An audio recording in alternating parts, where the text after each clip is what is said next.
name is Kimmie Weeks. My father was the late Dr. Rushford L. Weeks Sr., and my grandfather was Reverend J.R.A. Weeks. I still remember early on, when I was a young child, my brother Rushford Weeks Jr. And his wife Howard Weeks always took us as children to Crozierville. We lived in Monrovia, and there were lots of churches in Monrovia that we could have attended, but they always had that desire to go to Crozierville, to the Reeves Memorial Church every Sunday. And I remember we would all get ready, get in the car, drive to Crozierville. I loved the ride, because when you're driving from the city to Crozierville, there's just beautiful scenery along the way. And then getting to church. And I remember one of the things I liked the most was Easter Sunday, because Easter Sunday they would have eggs planted, and there would be a great Easter egg hunt. In fact, during the church ceremony, we would all have to do recitations. I wasn't the best at memorizing my lines, but eventually I always got it. And then after church, all the children would just run out in the yard, and everybody would be hunting for eggs. And then you would just have these baskets full of eggs, colorful eggs that you would eat your fill, and those who didn't find eggs, you would share with them.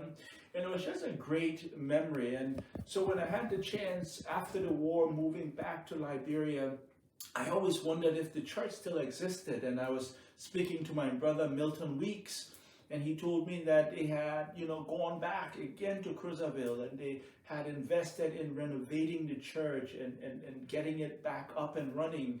And then so I started to visit with them, and it was always great to see the amount of energy and time that, Fifi and Milton and Rushford and Femi were all putting into making sure that church and the legacy of the church didn't die. And so whenever I have the chance, I still go up to service in Crozierville.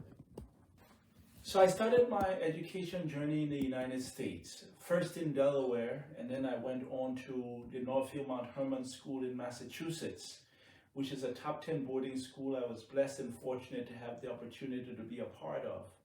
When I graduated NMH, I went on to Amherst College, also in Massachusetts, where I did a double major in history and political science.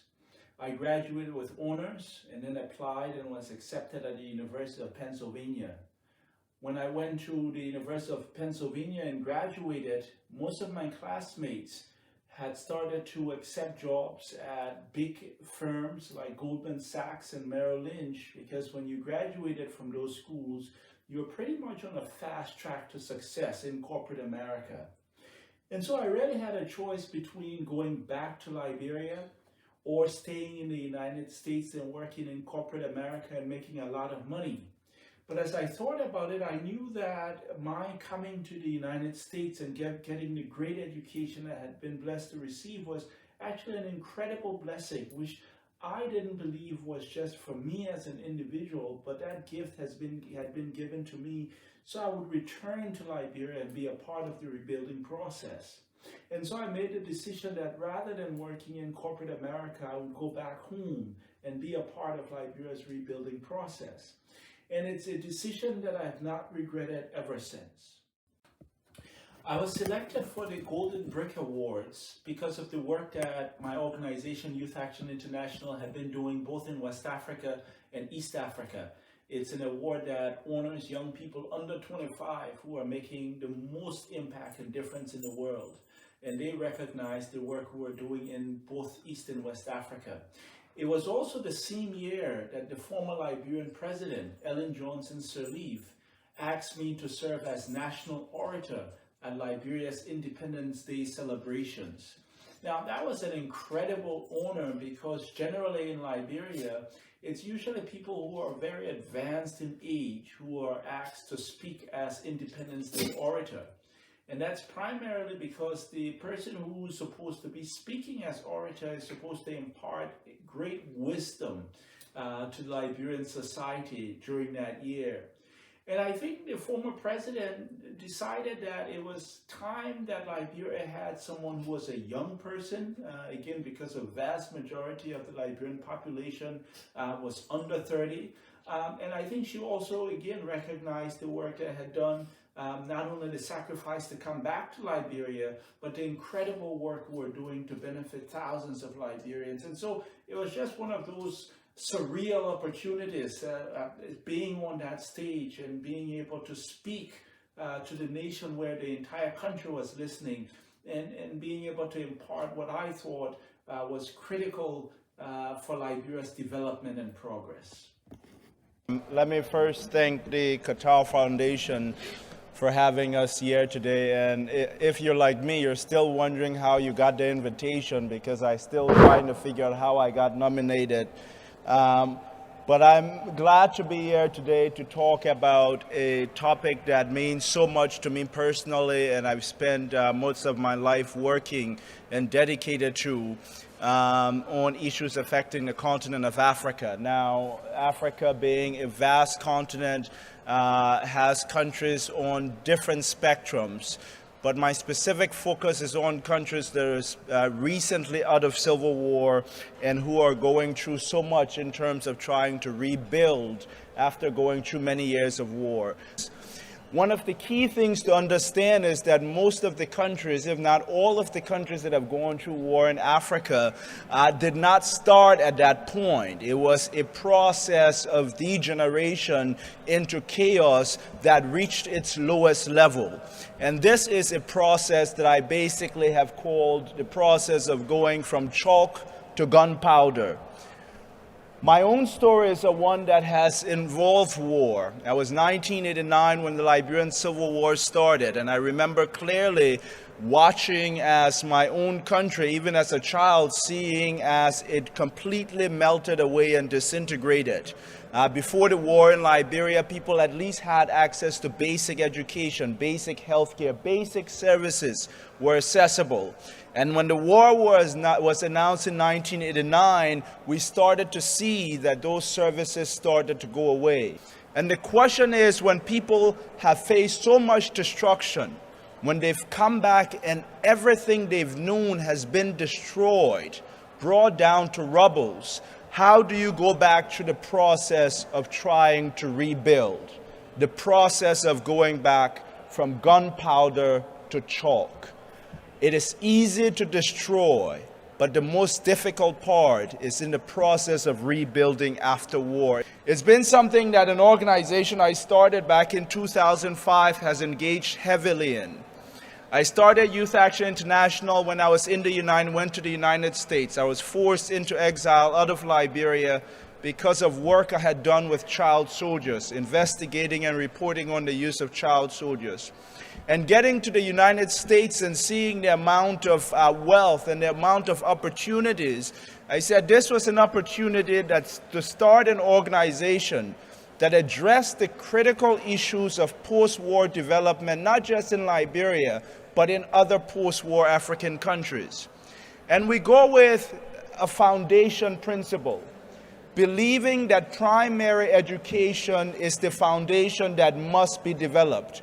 In Liberia, the generation that went through war are now referred to as the lost generation. Many years already lost. And for us, we're saying, let's go back a step and let's focus on building the foundation for the youngest children, so by the time they reach primary and college, they're already prepared. But that's not to say we should forget about the young people who are referred to as the lost generation. These are the young people who we need to provide the immediate assistance for, young women who have gone through so much chaos and devastation, providing the opportunities and training so they can become empowered and they can take care of their own families without turning to commercial sex work. The young men who were used as child soldiers for many, many years. The youngest who fought in Liberia was 6 years old. So imagine that person emerging out of war. How do you return them back to a normal society? In the case of our early childhood education program, we've collaborated with many organizations and foundations in developing a curriculum that can be implemented both informally and in formal school sectors. It has been working across the country for 3 years, and we hope to continue to improve it and collaborate with government to see how we can merge the traditional curriculum in Liberia with the new curriculum we have developed, which has specific emphasis on working with children who have been affected by war. For our teacher training programs, it's essential that teachers not only feel like they've been trained, but also providing the tools and materials that they need to get into the classrooms and work with their children. And a major part of our work is for supplying school teachers and schools the materials and the curriculums so that they can be able to work with their young children.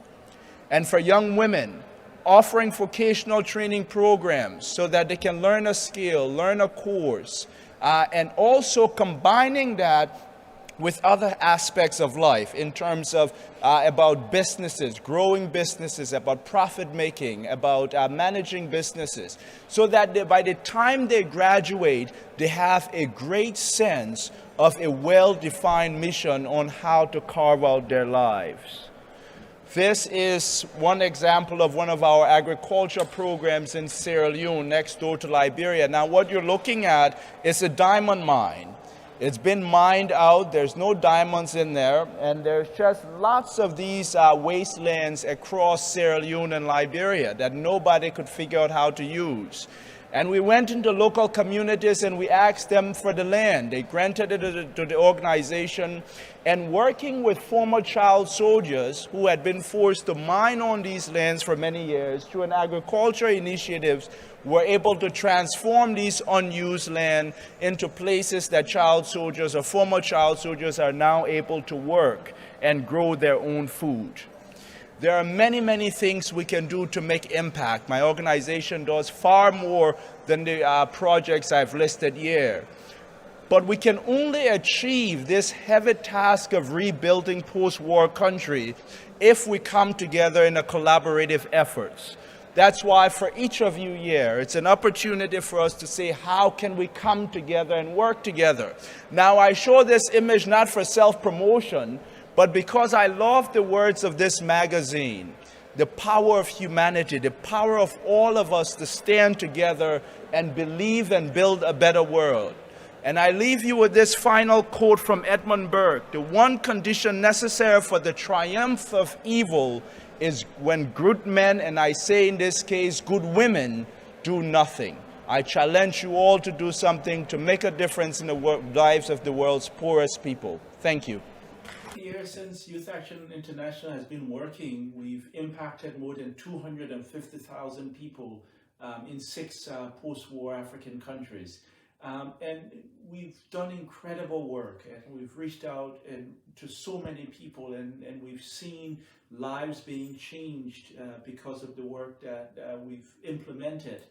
And I've been honored and blessed that we've been recognized for that work, not only with the Golden Brick Awards, but also Liberia's highest honor. And then there were other international awards like the World's Children's Prize, which was presented by the Queen of Sweden, and many, many other awards, which I remain grateful and humbled by, because they sort of like gave me this sense that it's even more reason to get out there and do more and reach out to more people. So I remain honored and blessed for the many, many awards that I've received.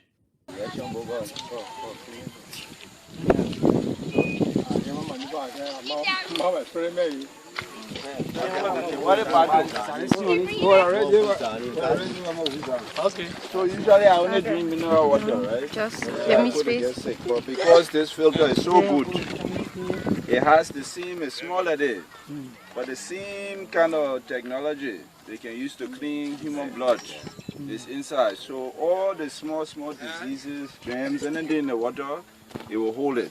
You understand that? Yeah. Yes. It will understand. So all you need to do. Where you get chance?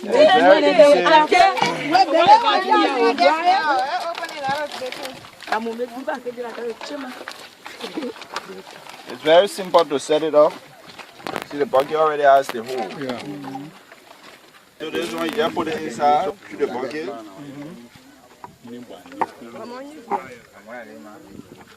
And then when you put it here so it can hold the dirty water so it can't come outside. It's the seal.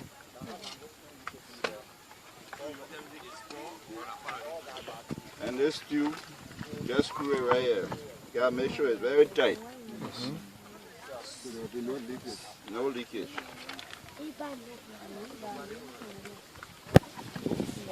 Sorry. Now this is the most important part. This is the place the water coming from, so you gotta always make sure the part clean. Because when you make that part dirty, then the water will have problem.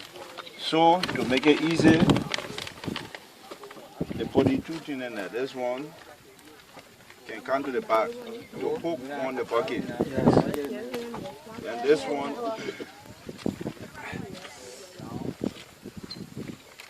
going on top. So when you finish with it, yeah, close it. Yeah. And this one, they can just come right here and connect. So it's connected now. So it's very simple. You want water, you put it down. When you finish, you just hang it on the bucket. Okay? So you let put some of that water here and try it. Yeah, put it.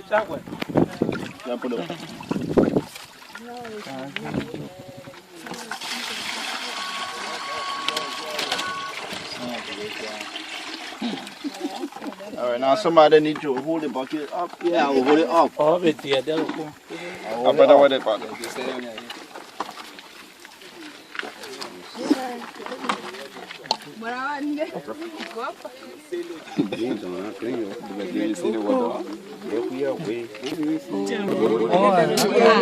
Será nada. I can't believe it.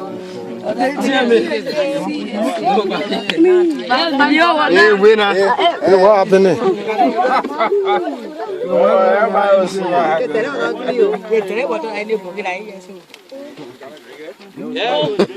Oh, c'est rien.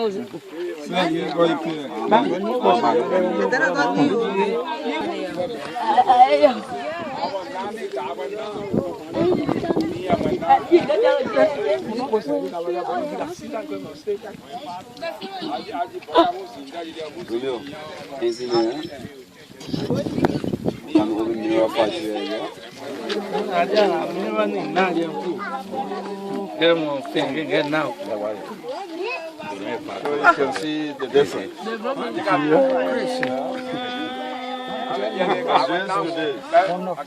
And then to show you that it's very, very safe for you.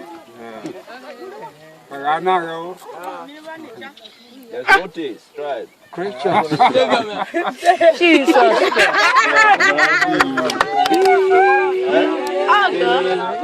Ajiri chani, ajiri ni. So all your children can see who is the community leader.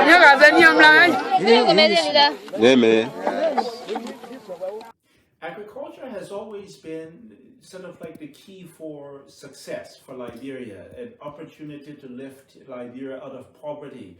And I think that's one of the reasons that people like my grandfather and so many of the people in Crozierville invested so much time and energy into agriculture, because they believe that, you know, instead of just depending on the extractive resources, a country that could feed itself is a country bound for success.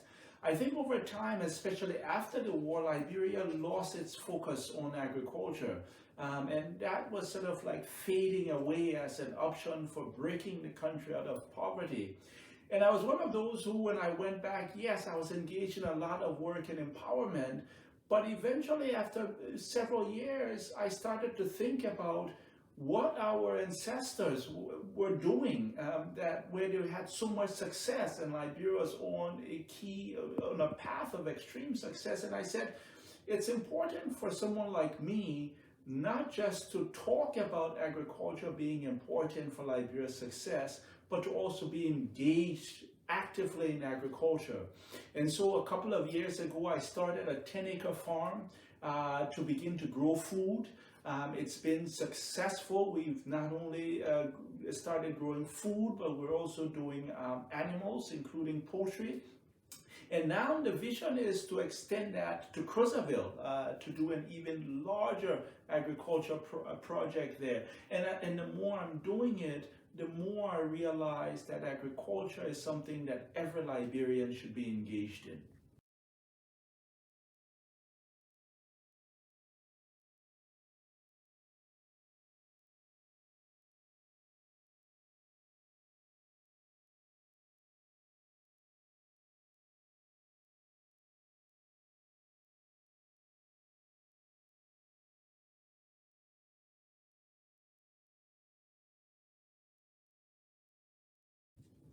The other thing that I've been very aware of that's key to Liberia's growth is education, investing in children, investing in future leaders. And we've had a lot of issues and problems with that. There hasn't been a significant focus on education, but not just formal education, but technical education. And so I've also made a decision through the organization Youth Action International to begin a journey to create a technical training high school.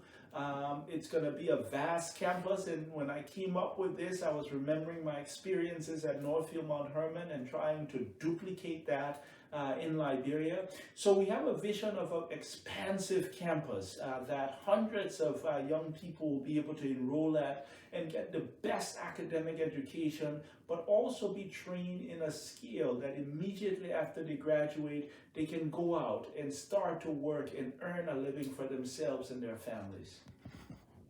So one of the things I know for sure is that Liberia has been blessed with young people who have significant knowledge and know-how. We've got amazing brain power, and most of them, because of the war, have had to go and reestablish themselves elsewhere. I think it's reaching the point where every single Liberian, regardless of where you are in the diaspora, needs to figure out a way to contribute actively to Liberia's rebuilding process. We understand not everybody can move back to Liberia, but in whatever means, whether it's a partnership or getting involved with an organization or supporting projects back home, every single Liberian, every single young person needs to find a way to use that blessing that God has given them, whether it's ingenuity, whether it's know-how, whether it's financial resources, to be a blessing for Liberia, because that's how we will basically be able to fast-track Liberia's progress and development. I think the ancestors who came from Barbados also came with a sense of being a part of a community. They did not come with this sense of being better than the indigenous Liberians. They, in fact, came and lived together. I like the fact that many of them married indigenous Liberians. So it was really that sense of a sense of brother and sisterhood, working together for a better Liberia. And I think that's what really sets them apart. And I think that distinction isn't highlighted enough. One of the things that I learned about the ancestors who came to Liberia was that they really wanted to come and be a part of the rebuilding process. There was a call that had gone out, they all honored that call and came. And when they came, they immediately started as farmers. They went to the land, they went to the soil. Some of them were builders, some of them were carpenters, but all of them were using their hands in a way that was contributing to Liberia's building process. And I think we still see that legacy in some of the things that they have done in Crozierville and in other places that we can continue to be proud of and see how it's contributed to what Liberia was and what Liberia can aspire to be in the long term.